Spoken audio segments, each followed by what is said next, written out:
오늘 하나님 말씀은 이사야서 6장 6절 말씀부터 8절 말씀까지 제가 보겠습니다.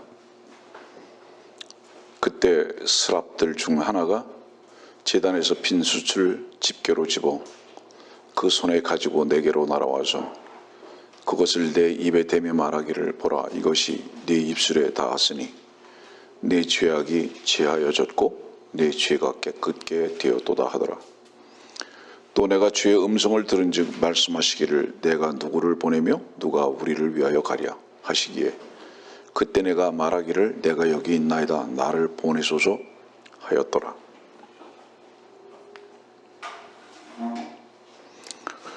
인류 최초의 죄는 말로 인해서 시작됐습니다. 그 말은 불의였습니다. 데살로니가 후서 2장에는 그렇게 말씀하십니다. 사람들은 불의를 좋아한다고, 진리를 좋아하지 않는다고. 우리 데살로니가 후서 2장에 있는 말씀을 한번 먼저 보겠습니다.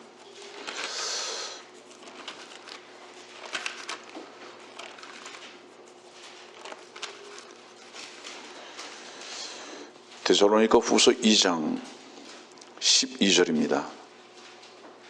11절부터 보낼까요? 읽을까요? 강력한 미혹을 보내시어 거짓말을 믿게 하심은 진리를 믿지 않고 불의를 좋아하는 모든 자로 심판을 받게 하려 하심이라. 사람들이 진리를 사랑하고 불의를 좋아하지 않는다면 그 증거가 무엇이냐? 진리와 거짓, 불의와 하나님의 말씀을 구분할 줄 안다는 말입니다. 이것은 어떤 행동을 말하는 것이 아니라, 많은 사람들이 오해하는 것 중에 하나가 불의 그러면 나쁜 행동들을 말하는데 하나님의 말씀에서 벗어난 것입니다. 다른 말씀, 다른 것, 마귀의 불법자의 말을 따르는 것, 거짓말을 믿게 하셨다, 불의를 좋아한다.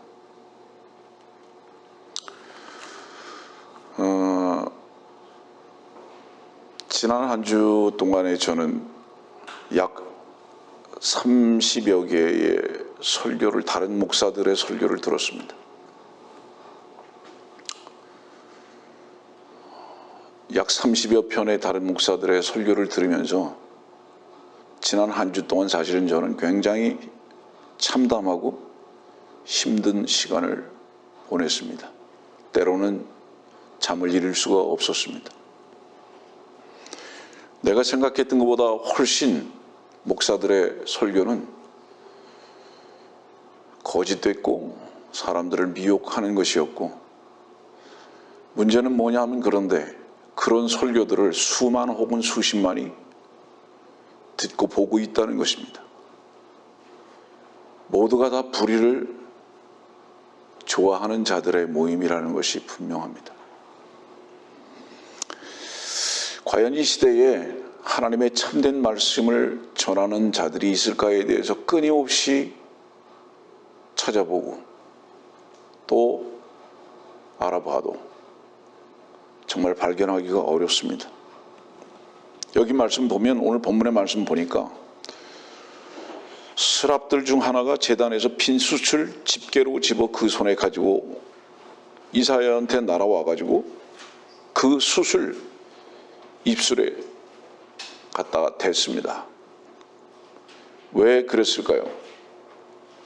모든 사람들은, 특히 하나님의 말씀을 전하는 종이라는 사람들은 먼저 그 입에, 제단으로부터 나오는 숯불로 입이 찢어지질 않으면 불의의 말씀을 전할 수밖에 없습니다. 하나님의 종의 죄는 무엇이냐? 거의 유일하게 하나님의 참되신 말씀을 거짓된 말씀으로 변색해서 전하는 것입니다. 그래서 그것을 베드로 후서는 뭐라고 말씀하시냐면, 거짓 선지자들 혹은 거짓 교사라고 말씀하십니다. 거짓 선지자와 거짓 교사는 무엇을 의미하는 것이냐? 하나님의 참되신 말씀을 뱀의 언어로 바꾸는 것입니다. 미혹시키는 것입니다. 그러면 그 미혹은 어디서부터 나오는 것인가? 그 뱀의 언어는 어디서부터 나오는 것인가? 그 사람 속에 이미 미혹의 영이 있는 겁니다. 그 사람 속에. 그래서 지금 오늘 말씀 보니까 숯을 집게로 집어서 그 입에 찢어졌습니다. 8절 말씀 보니까 내가 누구를 보내면 누가 우리를 위하여 가랴 하시기에 그때 내가 말하기를 내가 여기 있나이다 나를 보내소서 하였더라. 1년에도 수백 수천 명의 목사들이 나오고 선교사들이 내가 여기 있나이다 라고 이 말씀에 따라서 카피하면서 반응을 합니다. 근데 전제가 준비되어 있지 않아요. 그 전제가 무엇이냐? 숯불을 그 입에 댄 적이 없어요. 내가 여기 있나이다 나를 보내소서. 왜 이렇게 답변하느냐? 이렇게 답변하는 이유는 다른 거 없어요. 먹고 살기 위해서, 직업적으로, 사람들에게 인정받고 싶어서, 명예를 위해서. 이것이 현실입니다.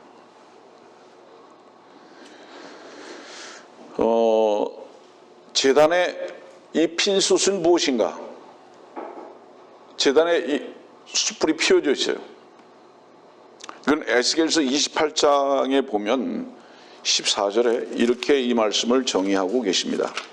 에스겔서 28장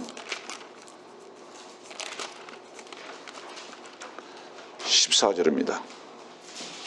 너는 기름 부음을 받은 덮는 그룹이라. 내가 너를 그렇게 세웠더니 네가 하나님의 거룩한 산 위에 있었고 네가 불의 돌들 가운데를 위아래로 걸었도다. 영어로는 stones of fire 이렇게 얘기하는데 이건 뭐를 얘기하느냐 하면 불붙은 석탄입니다. 이게 불의 돌들 가운데로 거닐었다. 여러분 석탄이라는 뜻은 뭐냐면 돌이에요. 돌, 석탄, 돌이 땔감이 되는 겁니다. 네. 그래서 이 제단 앞에 있는 이 불의 돌들은 석탄인데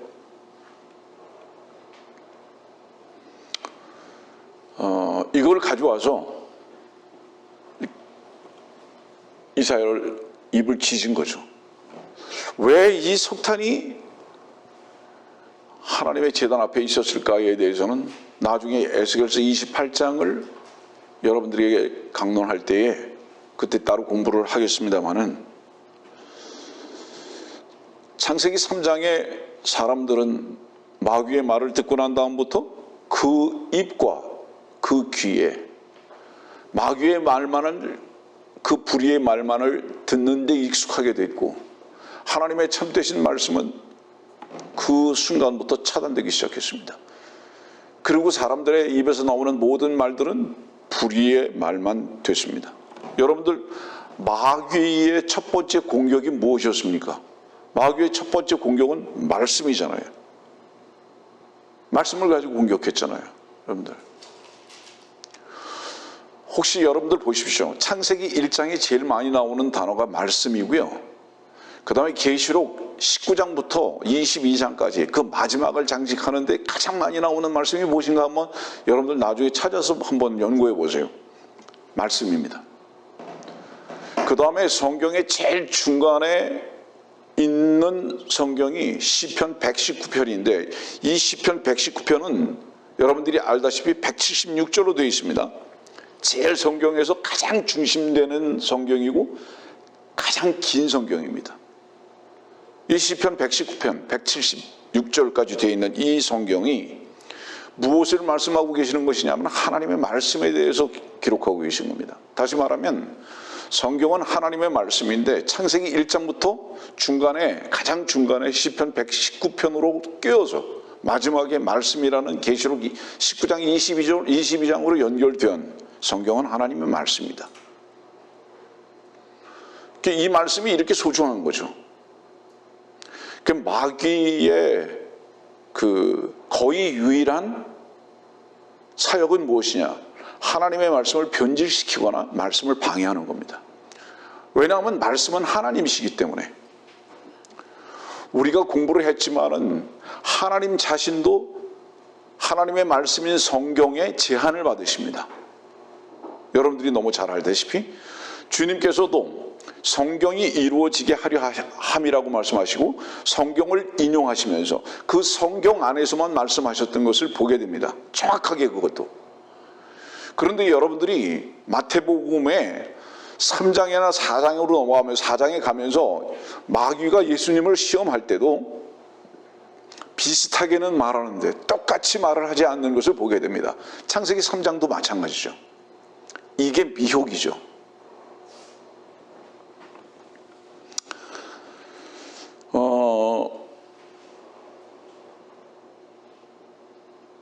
지금부터 약 3년 전에 있었던 일들 중에서 제일 먼저 있었던 일이 뭐죠? 유튜브에서 설교가 내려진 겁니다.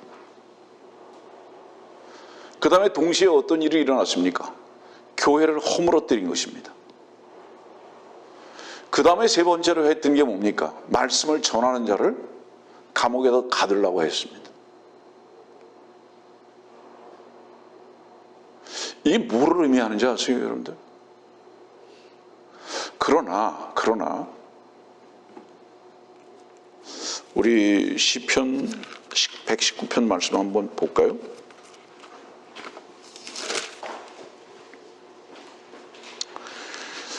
시편 110편 89절 보면 오 주여 주의 말씀은 영원히 하늘에 세워졌나이다. 주의 말씀은 영원히 하늘에 세워졌나이다. 자, 잠시 보세요, 여러분들. 유튜브에서 설교는 내려줄 수 있습니다. 교회라는 조직은 와해될 수 있습니다. 그러나 여러분들 절망하지 마세요. 아직도 말씀은 선포되고 있고요. 그 다음에 또 뭐죠? 교회라는 조직은 와해됐을 수 있어도 아직도 주의 반석의 교회는 그대로 건전합니다. 지금도 저를 만일에 어떤 사람들이 감옥에 집어넣으려고 하고 있다면 그 이유는 무엇일까? 사실은 단 하나입니다. 말씀 선포를 하지 않게 하기 위해서. 여러분들이 알아요. 그래서 이것이 뭐죠? 이것이 결국은 뭐냐면 영적 싸움입니다. 다른 곳을 한번 찾아보겠습니다. 에베소서 6장 말씀 볼게요. 에베소서 6장 12절입니다. 이는 우리의 싸움이 혈과 육에 대항하는 것이 아니라 정사들과 권세들과 이 세상 어두움의 주관자들과 높은 곳들에 있는 영적 악에 대항하는 것이기 때문이라. 그 뒤로 넘어가 보세요. 17절입니다. 또한 구원의 투구와 성령의 칼 곧 하나님의 말씀을 가지고 19절입니다. 복음의 신비를 알리게 하도록 기도하라. 이를 위하여 내가 사슬에 묶인 대사가 된 것은 나로 하여금 마땅히 할 말을 담대히 하게 하려는 것이니라. 여러분들이 오늘 이 에베소서 6장에 있는 이 말씀의 증인들입니다. 제가 한국의 사슬에 묶여 있는 것 같이 됐지만 그러나 제 입에 성령의 칼 곧 하나님의 말씀은 그대로 가지고 있고 그 말씀은 그대로 날카롭게 선포되고 있습니다. 이곳에 있지만 나는 하나님의 말씀을 전할 수밖에 없는 대사로서 이 자리에 주께서 두셨다. 이 말씀을 여러분들에게 전하는 이유는 뭐냐면 그들이 이 일을 알고 있을지 모를지는 모르지만 처음에 이 일을 저를 힘들게 하기 위해서 말씀의 유튜브 설교를 내리고 교회를 와해시키고 지금도 끊임없이 앞장서서 어떤 일들을 하는 이유가 뭐냐면 사실은 그들 배후에 마귀의 영적 역사가 있다는 것을 말하는 거예요. 그러나 하나님의 말씀은 영원합니다. 예. 그리고 주께서 오실 때까지 이 말씀은 계속 선포될 것입니다. 제가 이렇게 말씀을 전하는 이유는 뭐냐 하면, 지난 한 주 동안 많은 목사들의 설교를 들으면서 목사들의 설교 속에 온갖 거짓과 비진리와 인간의 지혜와 철학밖에는 없는 것을 보게 됐습니다.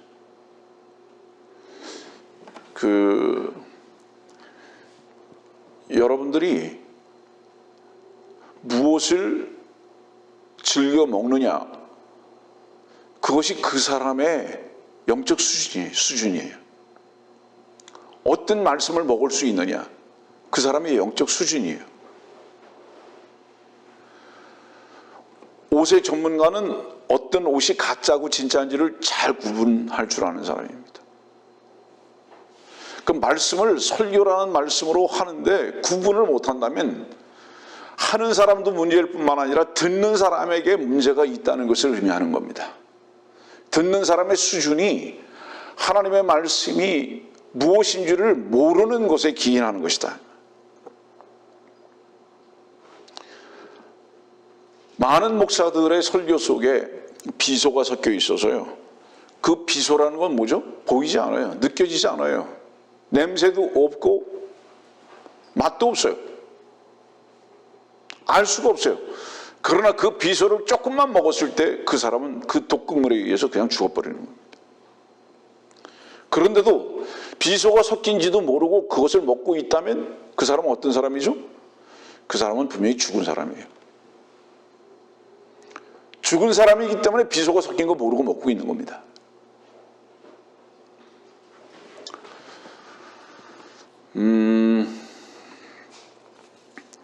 누가복음 15장 말씀 한번 봅시다.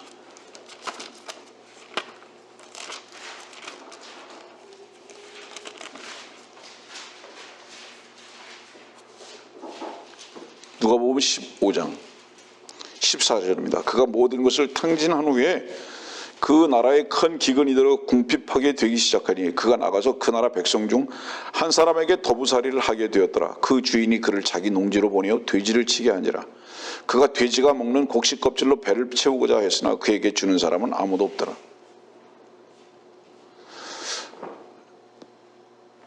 우리 다른 곳을 한번 봅시다. 이 지금 에베소 15장 다시 올 거니까요, 우리 민수기에 있는 말씀을 한번 볼까요?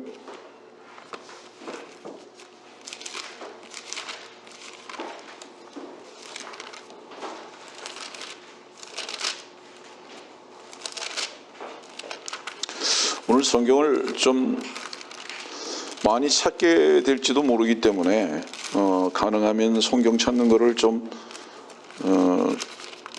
자제할 생각도 있는데요.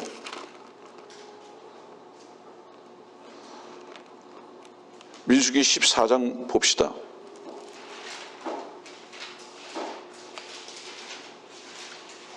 (4절입니다)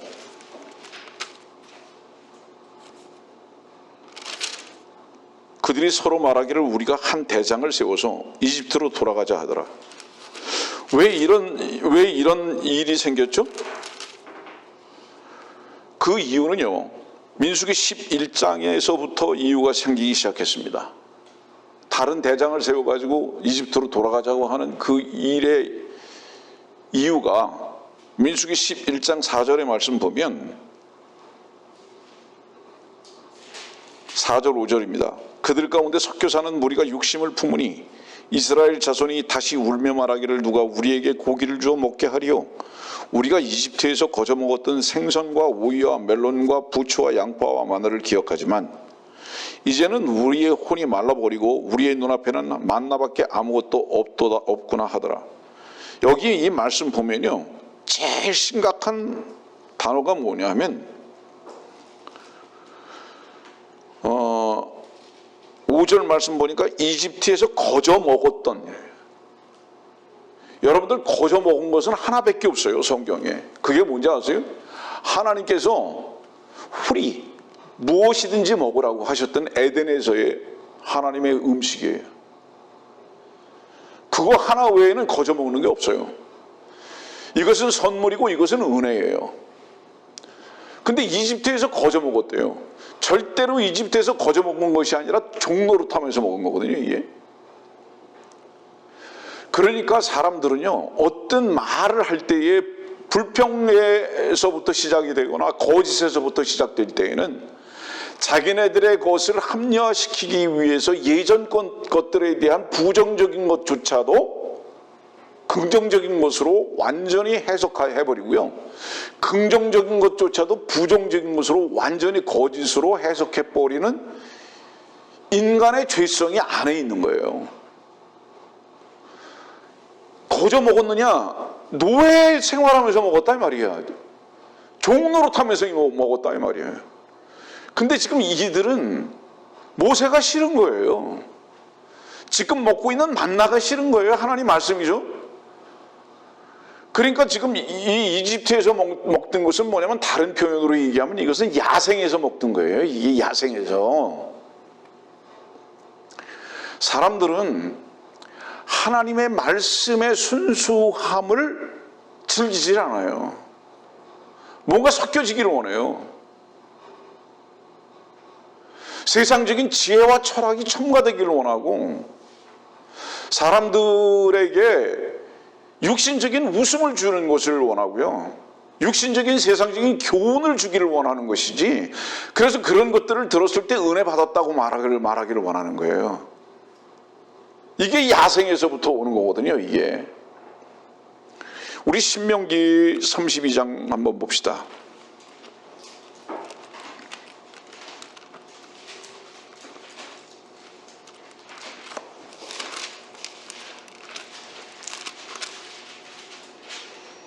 신명기 32장 32절 보면, 그들의 포도나무는 소돔의 포도나무요 고모라의 들에서 나온 것이라.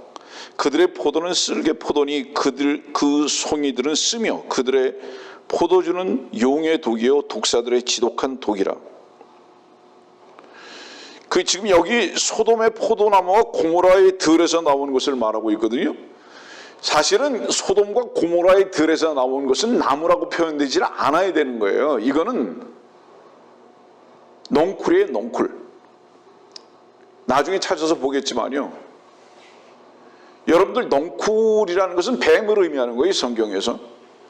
이 넝쿨은 결정적으로 어떤 역할을 하는 것이냐 하면, 나무를 죽여버리는 역할을 하는 거예요. 그래서 들에 있는 포도는 주인이 없기 때문에 나무가 되지 않고 넝쿨이 돼요. 포도 넝쿨이 되는 거거든요. 이유가 무엇이냐면, 그것을 제거해주는 주인이 없어요. 요한복음 15장에는 그것을 제거해주는 농부가 계시잖아요. 내가 참 포도나무며 내 아버지는 농부라. 그 농부가 그것을 제거하시는 농부거든요. 이것을 넝쿨을 제거하기 때문에 포도나무가 되는 거예요. 근데 이 넝쿨을 제거하지 않으면 어떻게 되는 거예요? 들포도가 돼가지고 뱀의 모습으로 살아가는 겁니다. 이게 결국은. 포도는 그냥 두면 나무가 아니라 포도 넝쿨이 되고요, 주인이 있어서 농부가 있어서 그것을 제거해 버리시면 나무가 되는 거예요.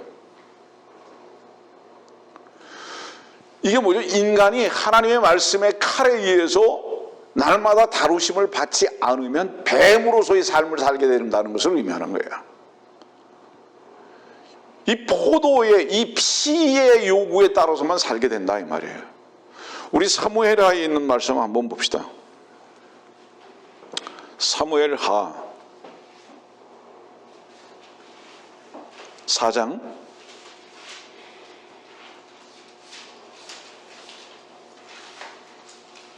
39절 말씀부터입니다. 그때 한 사람이 나무를 캐러 들로 나가서 야생 동굴을 발견하여 거기서 야생박을 그의 옷자락에 가득 담아와서 국 끓이는 솥에 썰어 넣었으니 이는 그것이 무엇인지 그들이 알지 못함이라. 그리하여 그들이 사람들에게 떠 주어 먹게 하니 그들이 국을 먹다가 소리질러 말하기를 오 하나님의 사람이여 솥에 죽음이 있나이다라고 그들이 먹지 못하더라. 이 말씀은 뭐죠? 39절의 말씀 보면 들과 야생 덩굴이 나옵니다. 그리고 야생 박이 나와요. 이것을 엘리사의 생도들의 먹는 솥에다가 집어넣어가지고 끓여요. 근데 여기에 이게 뭐가 있냐? 죽음이 있어요. 이유가 뭔지 아세요? 여러분들 창세기 4장을 보면은 제일 먼저 들이라는 단어가 나오는데 그게 뭐죠? 카인이 들에 있을 때예요. 이 들은 뭡니까? 예전에도 여러분들에게 설교 말씀드렸지만 이거는 야생이거든요. 이 세상을 말하는 거예요. 세상적인 것을 가져와 가지고 세상적인 지혜와 세상적인 경험과 철학을 가져와 가지고 주의 성도들한테 먹게 하고 있다 이 말이에요. 이것을 독인 줄 여기 말씀 보세요. 모른다 그랬죠. 그것이 무엇인지 그들이 알지 못합니다. 39절 말씀 그 끝이에요. 성도들이 그것이 무엇인지 알지 못해요. 이것이 야생박인지 넝쿨에서 따온 건지 알지 못해요. 들에서 가져온 건지 주는 대로 먹어요.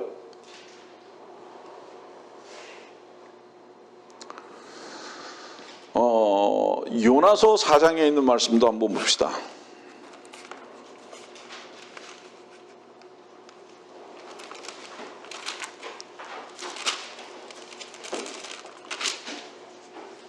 요나서 4장 6절입니다.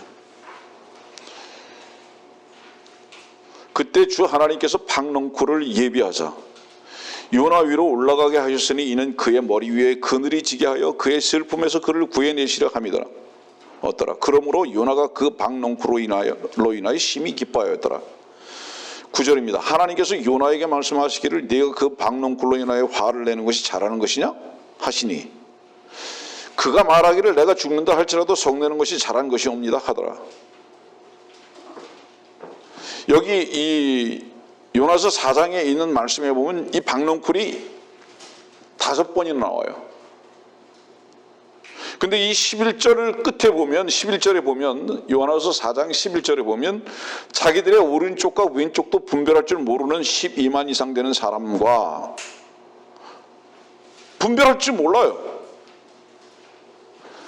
자, 문제는 교회 성도들이라고 하는 사람들이 분별하지 못하는 게 문제가 아니라 요나라는 선지자조차도 분별하지 못하는 거예요. 사실은 선지자 성도들도 분별하지 못하는 거예요. 이게 전부 다 무엇이 된 거예요? 야생의 것으로 위로를 삼는 겁니다. 여러분들 이 지금 박넝쿨로 인해서 위로를 받았다는 것은 뭐를 의미하느냐? 세상의 즐거움이 그의 즐거움이 돼버리고 말았어요. 요나의 즐거움이. 그것이 그의 위로예요. 그래서 그의 위로와 그의 즐거움이 없어져 버리니까 난 차라리 죽어도 좋다. 하나님의 종이라는 사람들이 하나님의 말씀이 위로가 돼야 하는데 말씀으로의 위로를 삼는 것이 아니라 그 자신이 세상의 것들이 위로가 되다 보니까 말씀을 듣고 먹어야 하는 사람들도 그것으로 인해서 위로를 받게 하기 위해서 그것을 쏟아내고 있는 겁니다. 이것이 예배당의 현재의 설교의 현상이 돼버리고 말았다는 거예요.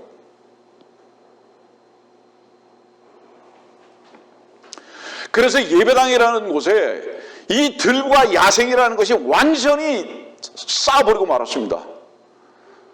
선지자의 얼굴을 쌓아버리고 말았고요. 그 예배당이라는 그 말씀 속에 있는 그 솥에 독이 들어가 있어, 세상에 독이 다 들어가 있어가지고요. 그거를 먹고 무엇인지도 모르고 아멘 아멘 은혜가 넘치고 있다 이 말이에요.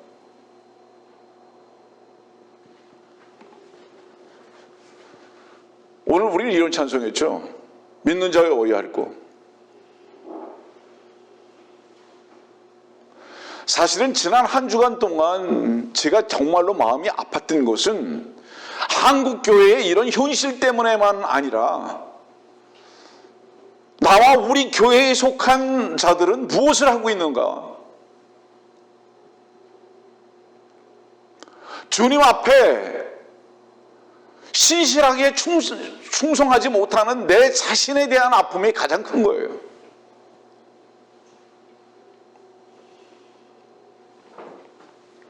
젊었을 때부터 한국 교회에 내노라 하는 목사들, 설교 가장 잘한다고 하는 설교의 대가들을 다 직접 경험하게 하시고 수년 동안 그곳에서 그런 설교를 최고의 설교라고 듣게 하시고 한국의 온갖 교단들을 다 섭렵하게 하셨을 뿐만 아니라 복음을 전한다는 곳까지도 다 경험하게 하시고 다 알게 하셨는데 지금 이 한국 교회가 복음을 전하는 무리들이나 복음을 전했다고 하는 무리들이나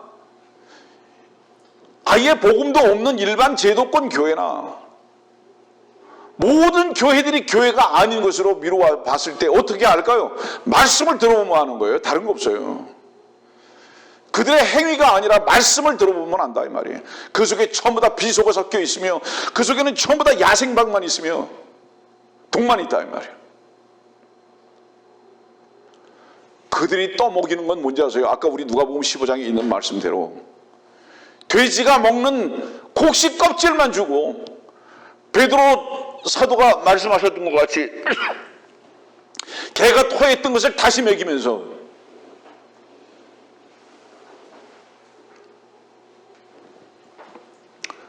근데 심각한 건 또 뭔지 아세요? 그걸 먹을 것으로 알고 찾아다니면서 돈 내고 먹는다는 거예요.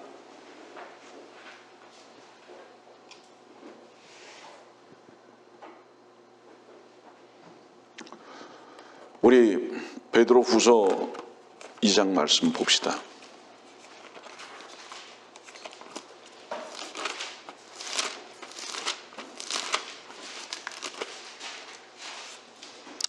이 장 1절입니다. 그러나 백성 가운데도 거짓 선지자들이 있었던 것처럼 너희 가운데도 거짓 교사들이 있으리라. 그들은 저주받을 이단들을 비밀리에 불러들여서 자기들을 사신추마저 부인하며 급격한 파멸을 스스로 불러일으키니라.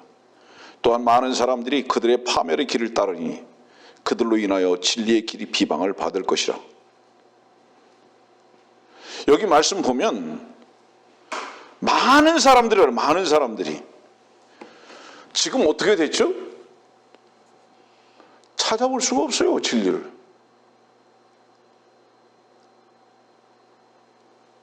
마태복음 13장 33절의 말씀 보세요. 뭐라고 말씀하셨죠, 여러분들? 마태복음 13장 33절 말씀 봅시다.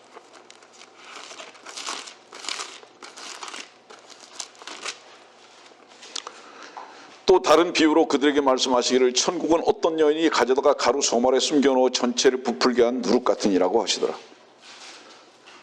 많은 전체를 다 부풀게 해버렸어요, 누룩이. 이 여인이 어떤 여인입니까? 이 여인은 계시록 17장과 18장에 말씀하고 있는 창녀예요. 캐톨릭이에요. 모든 이단의 어미입니다. 이 모든 이단의 어미인 창녀 캐톨릭이 누룩을 갖다가 집어넣어 버렸어요. 예배당에다. 진리의 터, 기둥과 터에다가 전체를 부풀게 만들어버렸어요. 부풀어지니까 어때요? 이게 볼륨은 컸죠. 어디든지 주의 말씀이 다 전해지는 것 같아요. 근데 주의 말씀이 전해지는 걸 볼 수가 없습니다. 전부 다 누룩으로 다 부풀어버렸어요. 거짓 교리들.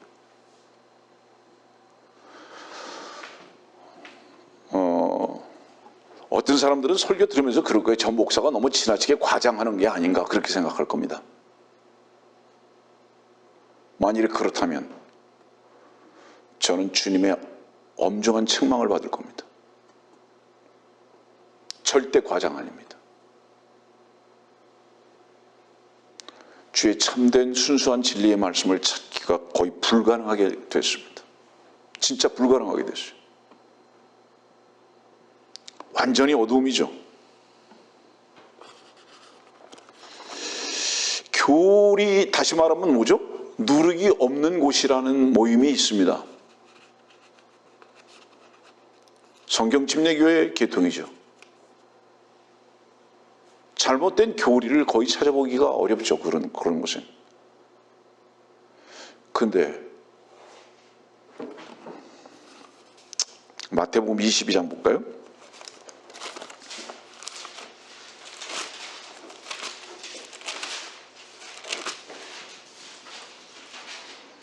(22장 29절입니다) 예수께서 대답하여 그들에게 말씀하시기를 너희가 성경도 하나님의 능력도 모름으로 오해하고 있도다.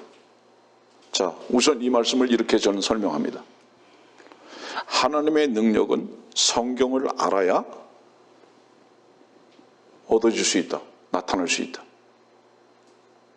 왜냐하면 하나님의 말씀은 성령의 칼이기 때문에. 에베소서 있는 말씀대로. 그건 능력이에요. 근데 성령의 칼이 전부 다 녹슬고 전부 다 이 빠졌죠. 쓸 수가 없어요. 작은 바람에도 다 꺾여버리게 돼버리고 말았습니다. 모양만 있죠. 차라리 신문지로 칼을 만들어서 쓰는 것이 훨씬 낫죠. 그러나 그 신문지로 만든 그 칼은 작은 풀 하나조차도 벨 수 없습니다. 정말이에요, 여러분들. 결코 과장이 아닙니다. 근데 성경도 하나님의 능력도 모르므로 그 모임은 성경은 안다고 합니다. 다른 모임들은 성경도 몰라요. 근데 그 모임은 성경은 안다고 그러는데 능력이 없어요. 이게 무슨 말씀이죠? 아까 말씀드렸잖아요. 곡식 껍데기 가지고 토한 음식 가지고 야생밥 가지고 그거 만들어 가지고 먹이는 거예요. 전부 다. 모든 교회들이 다 그래요. 그런데 그 교회는 어떤지 아세요? 사과도 모양이 잘 만들어져 있고, 우유도 모양이 잘 만들어져 있고, 빵도 모양이 잘 만들어져 있고, 고기도 모양이 잘 만들어졌어요. 근데 전부 무엇으로 만든 건지 아세요? 플라스틱으로 만든 거예요.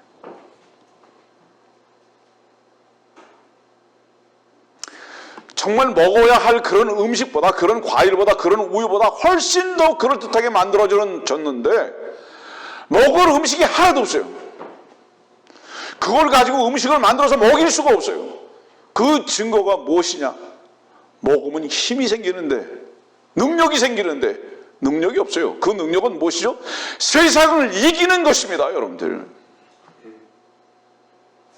세상을 얻는 것이 아니라 세상을 다스리는 것입니다, 여러분. 세상에 속한 것이 아니라 세상에서 자유한 것입니다, 여러분들. 근데 매일 그들은 무엇을 가지고 싸우느냐? 세상을 얻기 위해 싸우고, 세상에서 손해볼까 봐 싸우고, 이 투쟁하고 있다면 성경은 안다고 하면서 먹지 않고 있는 거예요. 양식이 되질 않아요. 능력이 없는 거예요.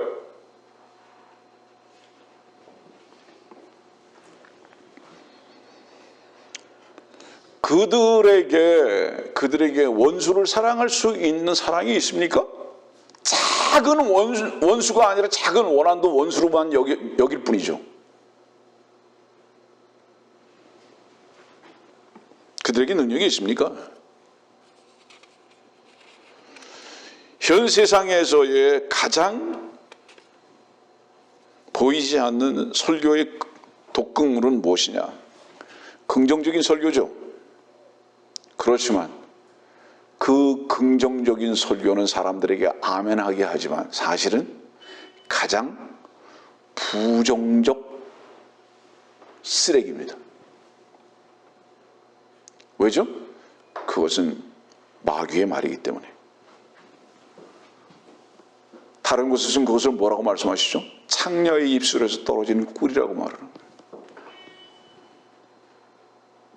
그것을 지금 설교하고 있다. 본문으로 좀 돌아가겠습니다. 불로 입술에다가 댔어요. 이 불도 사람들이 이렇게 가리키죠. 깨끗게 하는 거라고. 여러분들 성경에서 불이 깨끗게 하는 것으로 사용된 적 없어요. 성경에서 이 불은 전부 다 심판이에요. 정결케 하는 것은 오직 하나입니다. 깨끗게 하는 것은 오직 하나라고요. 그건 뭐죠? 보혈입니다. 히브리서 9장 22절 한번 찾아서 보세요, 여러분들.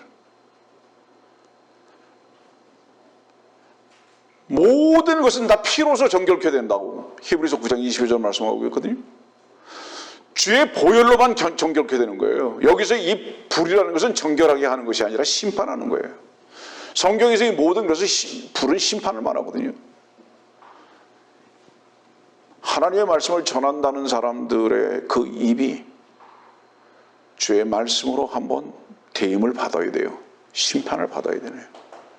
근데 그거를 경험하지 않고 있다 이 말이에요. 아까 우리 사무엘 하 봤는데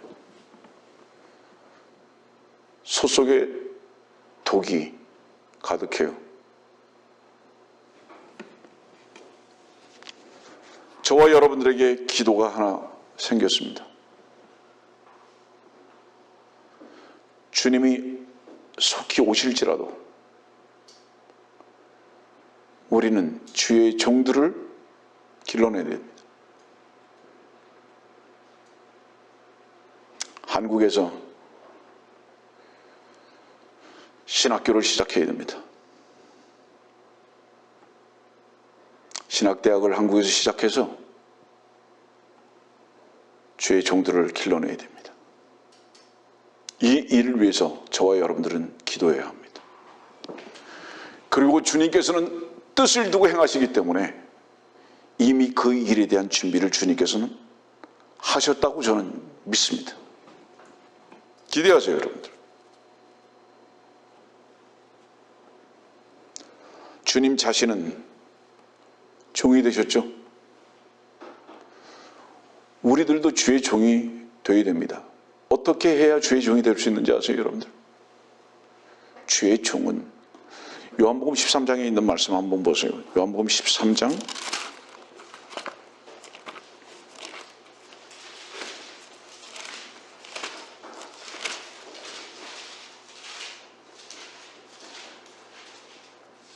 4절.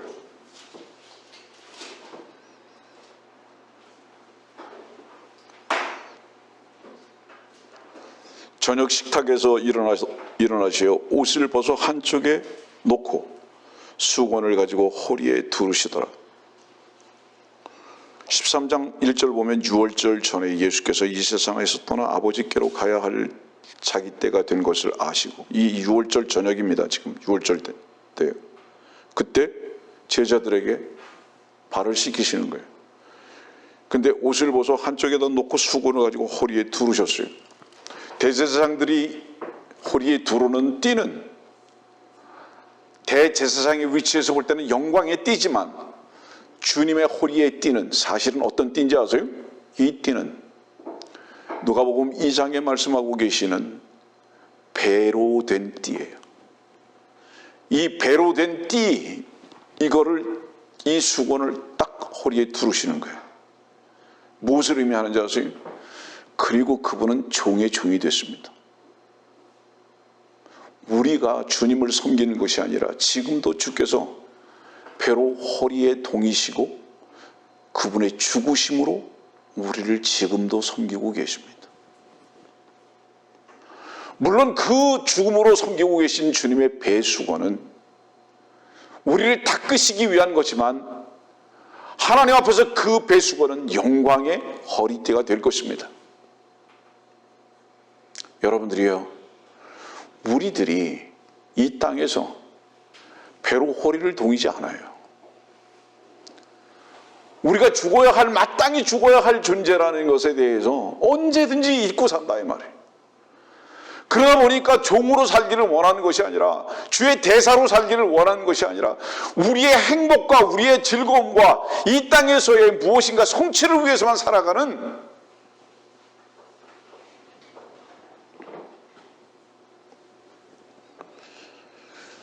그런 삶은 어떤 삶이냐?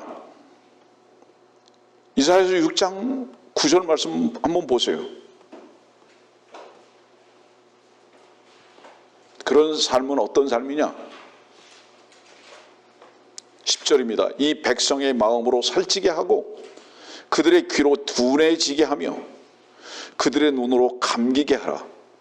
그리하여 그들이 눈으로 보지 못하고 귀로 듣지도 못하며 마음으로 깨닫지 못하게 하며 회심하지도 못하고 치유하지도 못하게 하라 하셨더라. 여러분들이 세상의 것을 얻고자 하는 그런 시도들은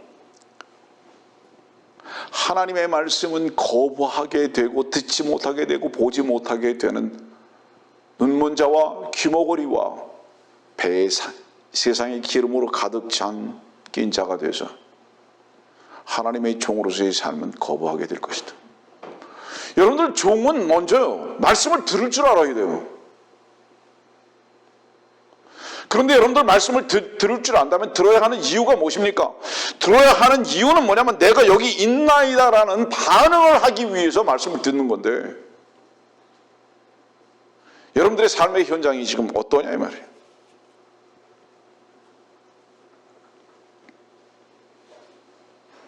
나중에 기회 되실 때 여러분들 베드로전서 2장 24절의 말씀 보세요.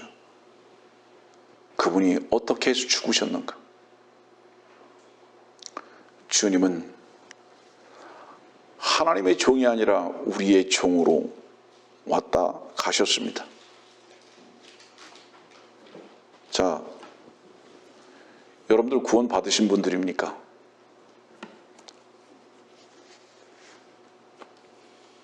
구원받았다는 것은 뭘 의미하죠? 하나님의 부르심을 받았다는 거죠. 보세요. 아브라함, 몇 사람의 대표자만 봅시다. 아브라함, 모세, 바울 왜 불렀죠? 하나님께서 부르신 이유가 뭡니까? 하나님께서 부르신 이유는 어디로 보내기 위해서 부르신 거 아닙니까? 어디로 보내기 위해서. 나만 구원받았으면 됐습니까? 분명히 여러분들을 주께서 부르셨다면 어디로 보내기 위해서 부르신 게 분명한데, 과연 여러분들은 신의 신발을 신었습니까? 여러분들의 입술은 어떻게 사용되고 계십니까?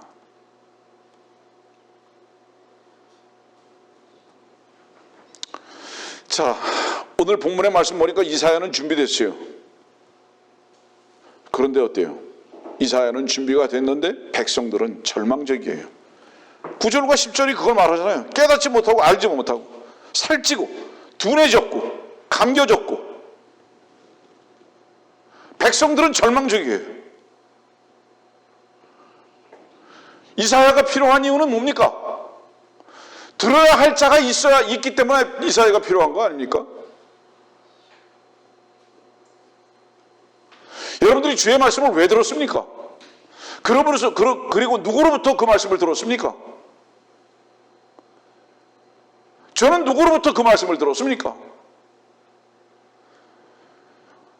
나나 여러분들이 그분과 같이 되어야 하는 거 아닙니까?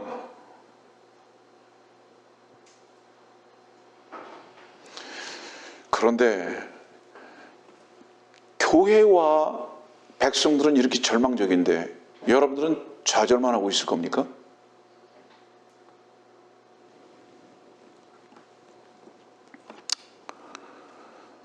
지금은 라오디게아 교회 시대죠. 예. 계시록 3장에는 그렇게 말씀하셨잖아요.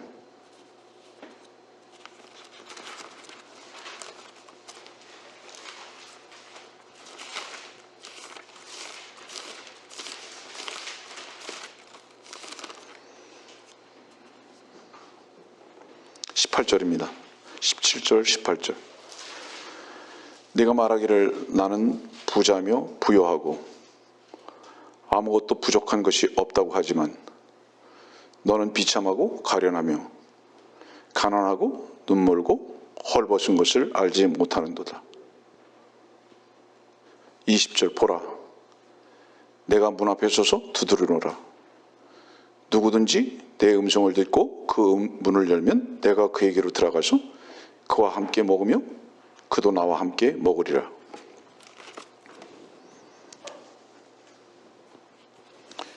못 먹는 이유가 뭐냐? 자기가 비참하고 가련하고 부족한 건 모르고 가난한 것도 모르고 헐벗은 것도 모르고 먹기를 원하지 않아요. 그러니까 굶어 죽게 되었도다 몰라요. 그 이유가 뭐냐? 주님께서는 문 앞에 서서 두드리시는 이유가 뭐냐면 먹고 마시기 위해서 문 앞에 와서 두드리시는데 문을 안 열어줘요. 이 말씀 무슨 뜻이죠? 성경의 문이 제일 먼저 나오는 게 여러분들 너무 잘 알다시피 창세기 4장이잖아요. 창세기 4장 봅시다.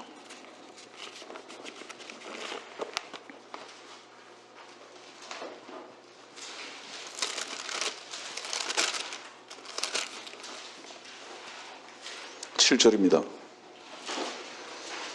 내가 바르게 행하면 받아들여지지 않겠느냐? 내가 바르게 행하지 아니하면 죄가 문 앞에 엎드리느니라. 이 말씀을 좀 더 세밀하게 말씀드릴게요. 여기 바르게 행하는 것은 죽음에 동참하는 거죠. 양의 제물이 되는 거죠. 다시 말하면 자기 자신이 양이 되는 거예요. 죽어야 할 양이 되는 거예요. 내가 그리스도와 함께 십자가에 못 박혀 죽었나니 바로 이 고백이 경험되기를 원하는 거예요. 그것이 바르게 행하는 건데 사람들의 바르게 행하는 것은 무엇으로 다 오해를 하게 됐느냐 하면 땀을 흘려가지고 자기가 하나님께 제물을 드리는 것이 그것이 바르게 행하는 것으로 전부 다 오해해버리고 말았다 이 말이에요. 하나님께서는 자기의 최선을 받는 것으로 전부 다 오해하고 가리키고 말았다 이 말이에요. 이것이 라오디게아 교회입니다. 여러분들.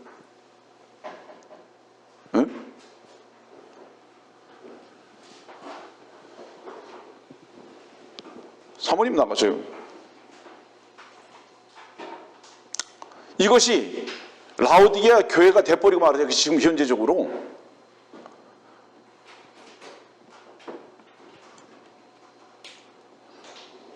하나님께서 받으시는 것은 제물이잖아요. 그 제물은 무엇입니까? 양 되는 것 아닙니까? 죄가 문 앞에 엎드리느니라. 자기 자신이 죄인 된 것에 대해서 인정을 안 해요. 고백을 안 하는 거예요.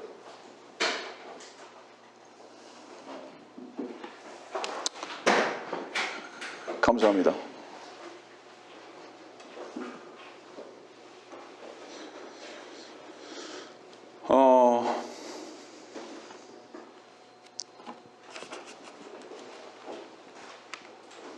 라오디게아 교회는 어떻게 돼버리고 말았느냐? 문을 열어주지 않아요.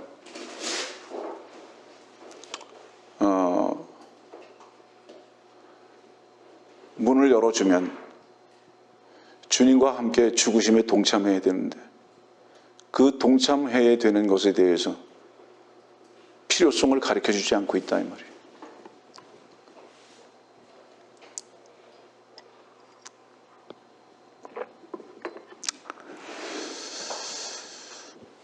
이 시대의 모든 교회에 하나님께 인정받는 것은 땀을 흘리는 것에만 집중하고 있습니다. 사람이 땀을 흘린다는 것은 무엇을 뜻하는 것일까요? 자기 자신을 긍정적으로 생각하는 것입니다. 자기 자신을 긍정적으로 생각하기 때문에 세상도 긍정적으로 생각하기 때문에 땀을 흘리는 거예요. 그런 사람들이 은혜와 선물을 알 수가 없어요. 그래서 지금 이 시대의 교회들은 전부 다 성경을 사사로이 풀어버리고 형식주의로 만들어버리고 마른 겁니다. 마태복음 22장 말씀 봅시다.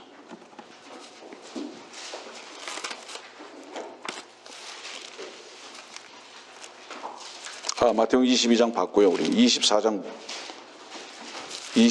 봅시다. 23장. 마태복음 23장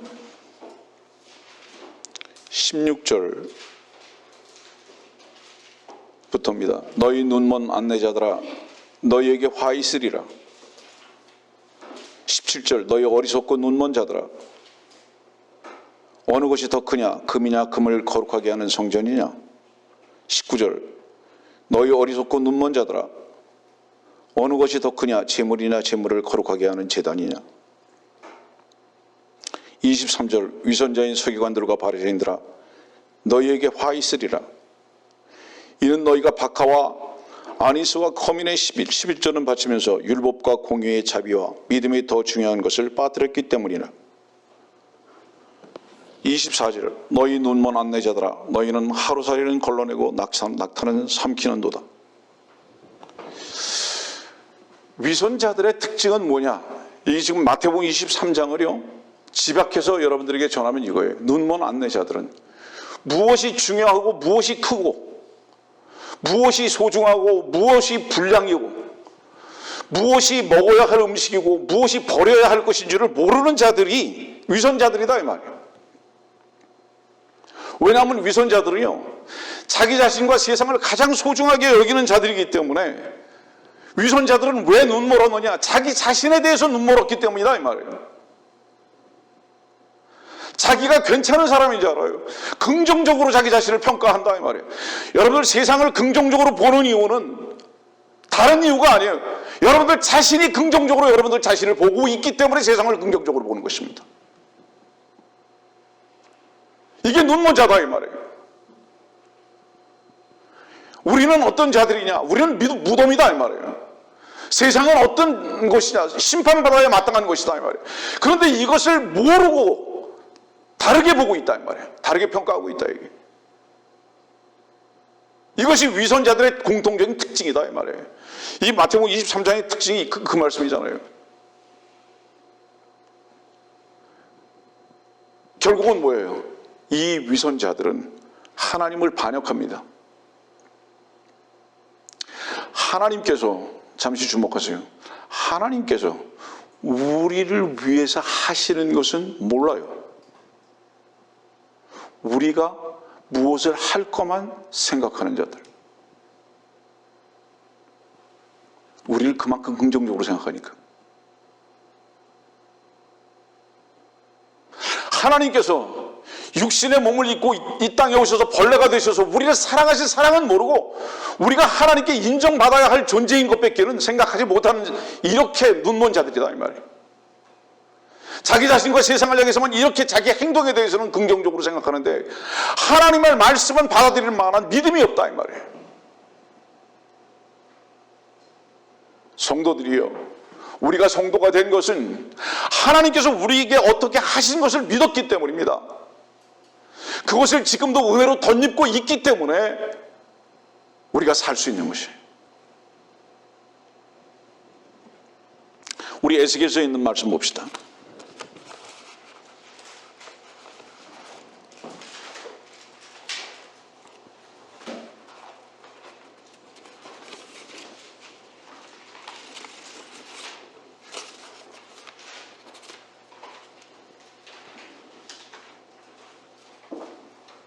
(12장)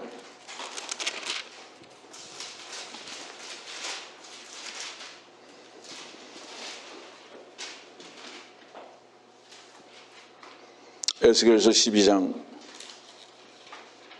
2절입니다. 인자야, 너는 반역하는 집 가운데 살고 있도다. 그들은 볼 눈이 있어도 보지 못하고 그들은 들을 귀가 있어도 듣지 못하나니 이는 그들이 반역하는 집이. 엄청나게 충격적인 말씀이죠. 왜 보지 못하고 듣지 못하느냐 하느냐? 너희들이 반역하는 집에 살기 때문이다. 누구를 반역하는 거예요? 하나님을 반역하고 있다.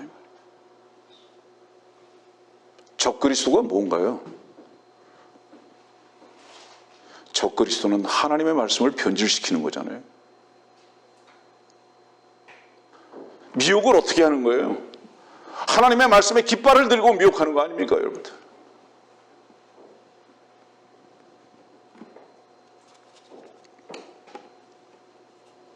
그런 자들은 다 어떤 자들입니까?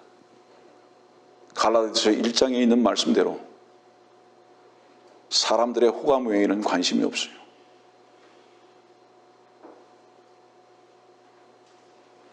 전부 다 사람들에게 호감 얻는 것 외에는 목적이 없어요. 그 이유가 뭘까요? 그들이 생각하는 것은 세상과 인간의 명예, 그 다음에 돈, 이것밖에 없는 거죠. 그러니까 사람들에게 호감을 사야 사람들의 주머니에게서, 사람들의 입에서 나오는 게 뭐예요? 그 칭찬이고 물질밖에 없잖아요. 그러니까 사람들에게 호감 받기를 원하는 거죠.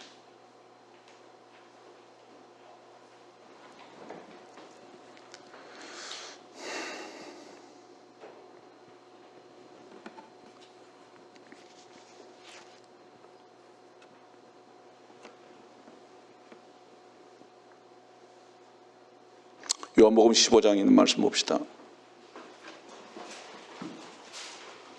요한복음 15장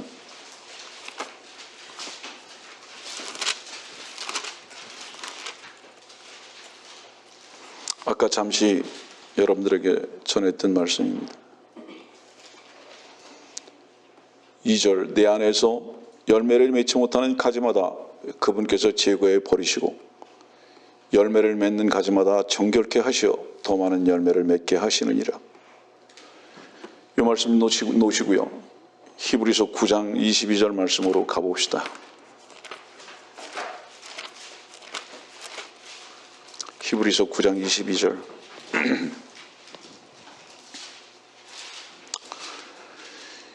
율법에 따르면 거의 모든 것이 피로서 정결케 되나니 피 흘림이 없이는 죄사함이 없느니라. 하나님은 가장 큰 사역이 피 흘림의 사역이셨습니다. 그리고 그 스스로 피를 흘리셨습니다. 그가 인자로 오셨죠. 그 인자는 성경에서 말하는 아까 신명기 32장에서 말씀하고 있는 야생 포도입니다. 그게 고모라의 들에서 난 거예요. 여러분들 충격적이겠지만 들으셔야 됩니다.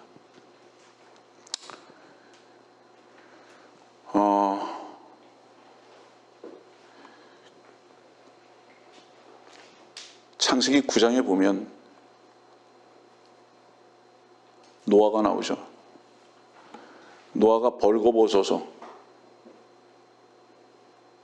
취해서 벌거벗었어요. 그리고 그 아들 함이 아버지를 범했습니다. 남자가 남자를 범했어요. 왜 그런 일이 생기는지 아세요? 집에 가서 찾아보세요. 성경을 너무 많이 찾을 수 없기 때문에 여러분들 꼭 집에 가서 찾아보세요.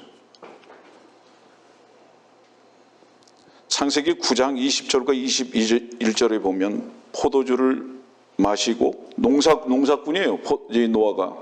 근데 이 노아의 포도 농장하고 지금 요한복음 15장의 포도 농장하고는 다른 거예요.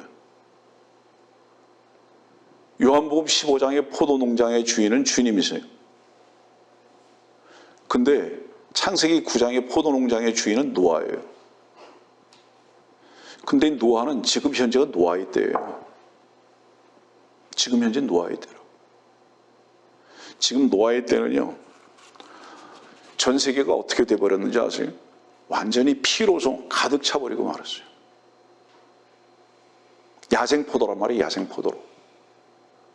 그래서 그 포도를 마시고, 포도주를 마시고 다 벌거벗어서 있어요. 여러분들 성경에 보면 이 벌거벗은 것은요, 포도주하고 반드시 연관이 돼 있어요.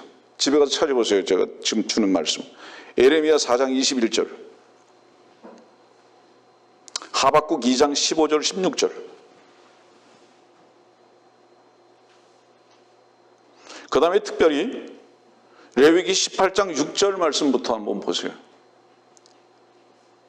성경에서 벌거벗은 것이 무엇을 의미하는지 다 성적인 문제를 말하고 있는 거예요.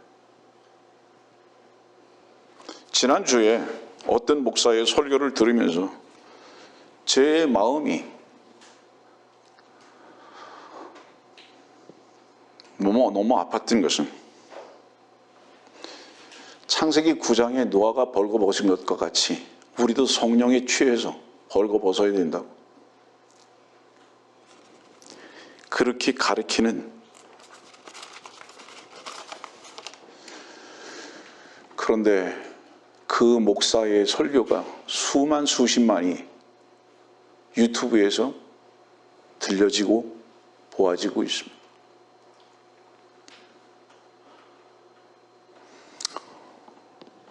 다른 곳을 한번 봅시다. 이사야서에 있는 말씀 한번 봅시다.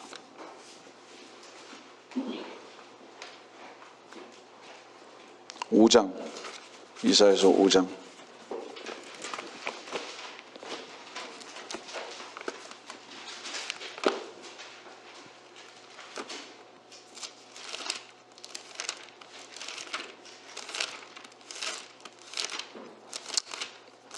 (8절입니다)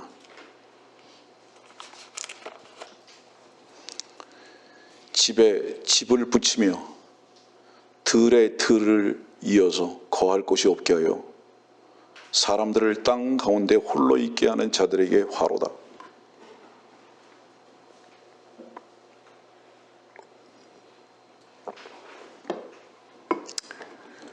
전 세계는 도시화되고 있죠.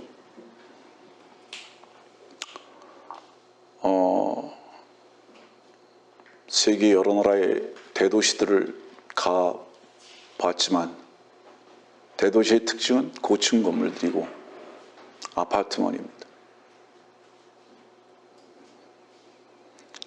왜 이렇게 집에 집을 다 붙일까요? 인간의 연합이죠. 인간의 위로죠.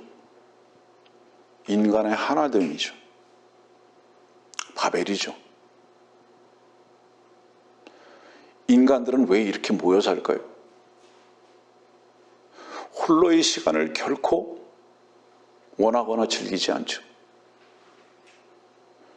홀로의 시간이 없으면 주님과의 개인적 교제도 없음을 명심하십시오, 여러분. 저는 기회 있을 때마다 홀로 있으라고 자꾸 말하는 이유가 뭐냐? 홀로 있을 때만 주님과의 교제할 수 있어요. 사람이 많은 데에 가야 할 일이 있다면 주의 복음을 전하는 것 외에는 이유가 없어야 합니다. 이게 그리스도인들의 위치가 되어야 되죠. 포도송이가 다 촘촘하게 모여서 하나가 돼버리고 말았어요. 빈틈이 없어요. 아까 우리는 요한복음 15장에서 그 말씀 봤습니다. 히브리서 9장 22절에도 봤고요. 농부가 왜 정결케 하신다고요? 가지를 왜 제거하신다고요? 피를 보시는 거예요. 주의 말씀의 칼은 반드시 우리들에게 무슨 역할을 하느냐? 피를 보시는 역할을 한다 이 말이에요.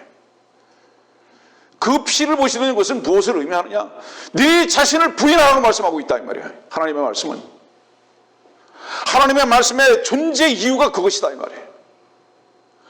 왜냐하면 이 가지가 제거가 되지 않으면 야생포도가 되기 때문에, 농쿨이 되기 때문에, 나무를 완전히 해버리기 때문에. 아까 우리 봤잖아요. 박농쿨 봤잖아요. 야생 박농쿨을 봤잖아요. 성경에서 이 농쿨은 무엇을 의미한다고요? 뱀을 의미한다고. 이것이 들포도고, 이것을 하나님의 말씀으로 잘라주지 않으면 정결케 되지 아니하고 피를 보지 않기 때문에 열매를 열지 못한다 이 말이에요. 여러분들이요, 여러분들의 가족으로부터 힘든 일들, 자녀로부터, 부모로부터 어려운 일들로 인해서 슬퍼하지 마세요. 주님의 말씀의 칼이 여러분들을 다루고 계시다는 것을 오히려 감사하십시오. 그 일들이 우리의 삶 속에서 있기 때문에 농부가 우리에게서 일을 하고 계신 것이고 우리는 열매를 맺을 수 있는 거예요. 성경에서 이 정결은 뭐를 말한다고 그랬죠? 피 흘림을 말한다고 그랬잖아요. 오늘도 벌써 1시간 10분이 되죠. 말씀을 더 이상 전할 수가 없음을 매우 아쉬워할 수밖에 없지만 여러분들이요, 십자가는 뭐를 말하는지 아세요? 성경의 십자가는요, 벽이에요, 벽. 십자가가 어떤 벽인지 아세요? 죄와 의를 나누는 벽이고요. 하나님과 마귀를 나누는 벽이고요. 세상과 여러분들을 나누는 벽이 되어야 하고요. 사랑하는 형제와 원수를 나누는 벽이 되어야 하고요. 여러분들은 십자가로 경험되어지는 삶을 사십니까? 이 교회가 주의 십자가의 복음을 끊임없이 전할 수밖에 없는 이유가 뭔지 아세요? 그것이 여러분들의 먹기 싫은 만나와 같은, 매일 왜 우리들에겐 만나만 주는가 하고 짜증이 날지는 모르겠지만 그것이 순수한 말씀입니다. 이 교회는 말씀이 섞여져서는 안 됩니다. 이 교회가 유지되고 있고, 이 교회가 여러분들이 알다시피 2년 전보다 지금 배나 되는 사람들 가까이가 지금 더 늘어난 이유도 뭡니까? 그들에게도 주의 말씀이 전해져야 하고, 그들에게 전해진 그 주의 말씀이 그들이 속한 곳에서 선포되어야 하기 때문에, 그리고 이 교회의 기도의 제목이 신학대학을 분명히 이 대한민국에서 세워져야 할 것으로 우리들의 기도의 내용이 된 그 이유가 무엇입니까? 이 교회만이 주님 앞에서 서야 할 이유와 지금 현재적인 위치를 우리들이 주의 말씀 가운데 알기 때문인 거예요. 주의 말씀은 신실합니까? 왜죠? 섞인 게 없기 때문인 거예요. 고린도전서 2장에 있는 말씀을 여러분들에게 전하고 마치겠습니다.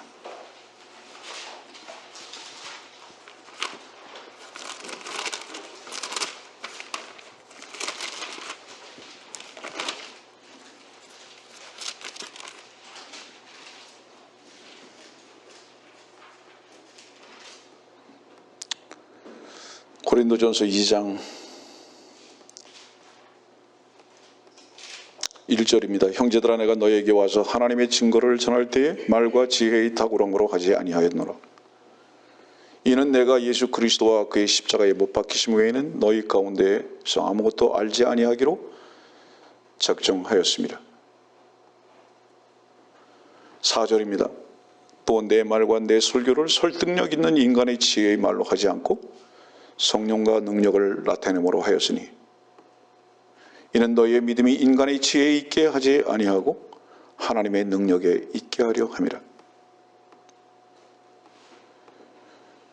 설교는 인간의 지혜와 설득력 있는 말로 하지 않습니다. 설교는 하나님의 말씀을 옮겨 놓는 거예요. 철학적이 아니에요. 윤리와 도덕적인 것은 더욱 아닙니다. 13절입니다.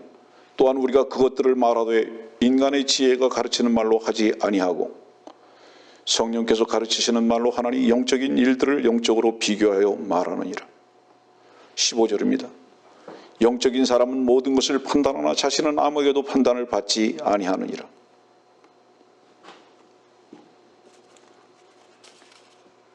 오늘은 설교에 대해서 여러분들에게 말씀을 전했습니다.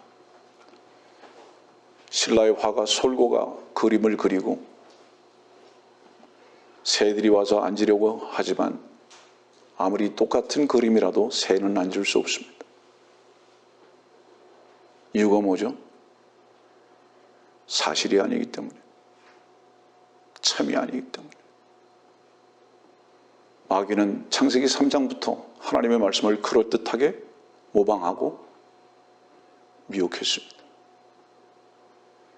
여러분들이 듣는 말씀에 비소가 섞여 있는지를 구분할 수 있는 지혜가 필요합니다. 그러려면 어떻게 해야죠? 여러분들이 빛된 자로서의 삶이 전제가 되어야 합니다. 우리가 빚된 자의 위치에서 살지 못하기 때문에 여러분들이 듣는 말씀이 독이 들어가 있는지 모양을 보고 먹으려고 하는지 구분하지 못하는 어리석음에 처할 수밖에 없다.